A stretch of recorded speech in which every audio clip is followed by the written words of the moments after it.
अभी तक Marvel cinematic universe में हमें 23 मूवीज़ देखने को मिली, जिसमें हमें तरह तरह के वेपन्स देखने को मिले और वक्त के साथ साथ वो वेपन्स हमें और ज़्यादा पावरफुल होते दिखे। अब चाहे वो थॉर का स्टॉर्मब्रेकर हो या फिर थैनोस की डबल एज स्वॉर्ड। पर क्या आप सभी को पता है कि मार्वल सिनेमैटिक यूनिवर्स में टॉप 10 मोस्ट पावरफुल वेपन कौन से हैं? अगर नहीं तो चलिए देखते हैं। तो नंबर 10 पर है याका arrow. Guardians of the Galaxy volume 2 में हमने देख ही लिया कि कितना पावरफुल है। योंडो लगभग 100 या उससे भी ज़्यादा लोगों को बस इस एरो से चंद मिनटों में ख़त्म कर देता है। जिसके पास भी ये याका एरो होता है वो कहीं से भी कहीं पर भी अटैक करवा सकता है। उसकी उस जगह फिजिकल प्रेजेंस ज़रूरी नहीं।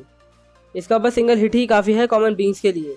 ये कैप्टन अमेरिका जैसे सुपर हीरोज़ को भी नुकसान पहुंचा सकता है।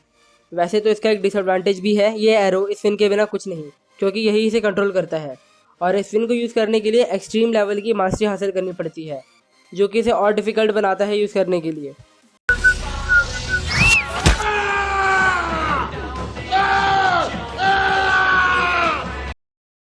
तो नंबर 9 पर है कॉर्वस ग्लेव ब्लेड।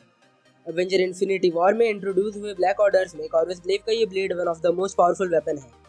ये तो हमने तभी देख लिया था जब कॉर्वस ग्लेव ने कितनी इजीली वाइब्रेनियम से बने विजन को बीच से चीर दिया था और उस ब्लेड ने माइंड स्टोन के वार को भी इजीली डॉज कर लिया था। साथ ही साथ वो माइंड स्टोन को निकालने में लगभग सक्सेसफुल भी हो ही गया था। तो नंबर 8 पर है कैप्टन अमेरिका की शील्ड। वाइब्रेनियम से बनी ये शील्ड इजीली म्योल्निर के आगे टिक सकती है और म्योल्निर और शील्ड का कॉम्बो तो वैसे ही बहुत ज़बरदस्त है। ये शील्ड एक पूरे टैंक तक को डिस्ट्रॉय करने की ताकत रखती है। साथ ही साथ हमने ये देखा कि कैसे कैप अपने आप को कई बार बॉम्ब ब्लास्ट या फिर ऊंचाई से गिरते वक्त अपने आप को बचा चुके हैं, वो भी बस इस शील्ड की वजह से। पर हमें कभी लगा नहीं था कि कैप की ये वाइब्रेनियम से बनी शील्ड टूट भी सकती है, लेकिन थैनोस ने अपनी डबल एज स्वॉर्ड से हमें ये दिन भी दिखा दिया।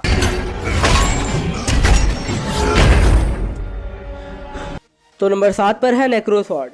ये वही है जिसकी मदद से हेला ने एसगार्ड की पूरी आर्मी को बस चंद मिनटों में ही ख़त्म कर दिया, साथ ही साथ उन लेजेंडरी वेलकारिस को भी। बेसिकली हेला इन नेक्रो स्वॉर्ड को कभी भी यूज़ कर सकती है और हमने ये देख ही लिया कि रेवेंजर्स तक इसके आगे नहीं टिक पाए। पर सर्टन ने हमें दिखा दिया कि नेक्रो स्वॉर्ड पूरी तरह इनविंसिबल नहीं है, उन्हें भी ख़त्म किया जा सकता है।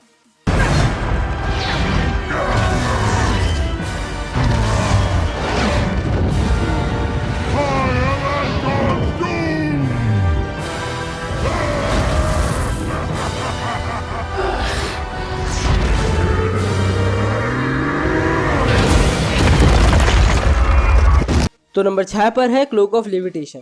ये एक मैजिकल रिलीक है जो कि अपनी मर्जी से कहीं भी मूव और उड़ सकता है और ये अपना मास्टर खुद चुनता है। तो ये गया हमारे मास्टर ऑफ मिस्ट्री का डॉक्टर स्ट्रेंज के पास।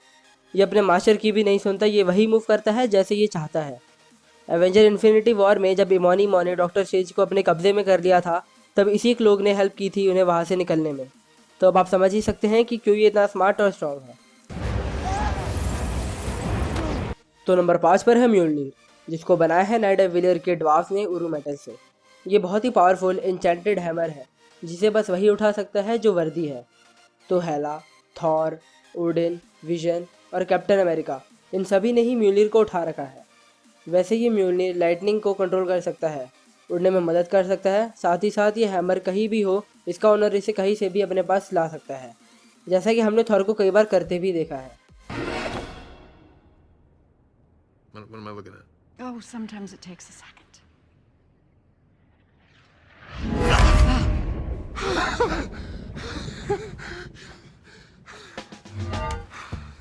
I'm still worthy.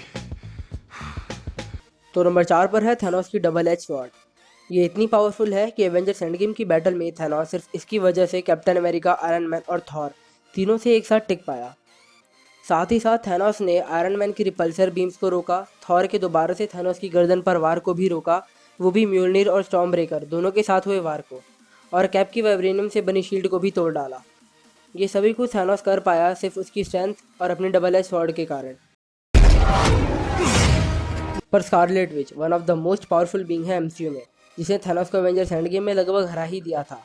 साथ ही साथ उसकी डबल एज स्वॉर्ड के आधे टुकड़े भी कर दिए थे, लेकिन थैनोस अपनी उस आधी स्वॉर्ड से लुइस की वैन को डिस्ट्रॉय करने में कामयाब रहा।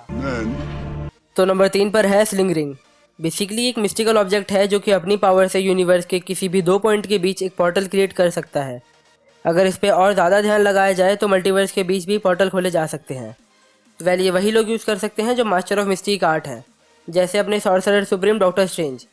जब न्यूयॉर्क की फाइट में आयरन मैन कल ऑब्सिडियन से हारने ही वाला होता है, तब स्लिंग रिंग का यूज़ करके वॉन्ग कल ऑब्सिडियन को कहीं और भेज देता है। एकदम वैसे ही बैटल ऑफ टाइटन पर भी जब एवेंजर और गार्डियंस ऑफ द गैलेक्सी मिलकर इन्फिनिटी गॉन्टलेट निकालने में सक्सेसफुल हो ही गए थे, तब स्लिंग रिंग का ही यूज़ करके मैंटिस ने थानोस को रोका था।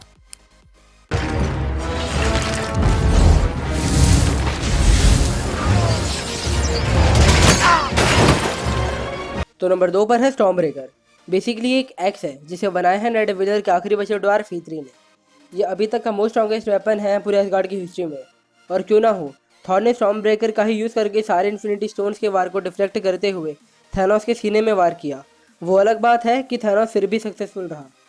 ये एकदम योनिर की ही तरह बाइफ्रॉस्ट ब्रिज को समन कर सकता है, जिसकी वजह से थॉर, रॉकेट और ग्रूट वकांडा आ पाए। और ये थॉर के हाथ में एकदम वैसे ही वापस आ सकता है जैसे म्योनिर आता है। यह अपने ओनर को उड़ने में भी मदद करता है बिना किसी एफर्ट के।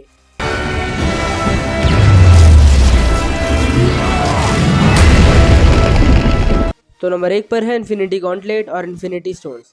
तो infinity stones 6 powerful gem like objects हैं, जिसमें हर एक स्टोन पर उसकी एक अलग ही पावर है। हमारे कई सुपर हीरोज़ को इन्हीं से सुपर पावर्स मिली है। इनको सिर्फ सेलेस्टियल्स और मैड टाइटन थैनोस जैसे बींग्स ही यूज़ कर सकते हैं। अगर हम बात करें इन्फिनिटी गॉन्टलेट की, तो इसे बनाया है नाइट विलर के ड्वार्फ ने, ताकि थैनोस इस गॉन्टलेट के जरिए 6 स्टोन्स की पावर को हार्नेस कर पाए। अगर ये 6 इन्फिनिटी स्टोन्स इन्फिनिटी गॉन्टलेट में लग जाए, तो ये दोनों मिलकर कुछ भी कर सकते हैं, चाहे यूनिवर्स ख़त्म करना हो या फिर उसे क्रिएट करना हो। These carriers can use this stone to mow down entire civilizations like wheat in a field.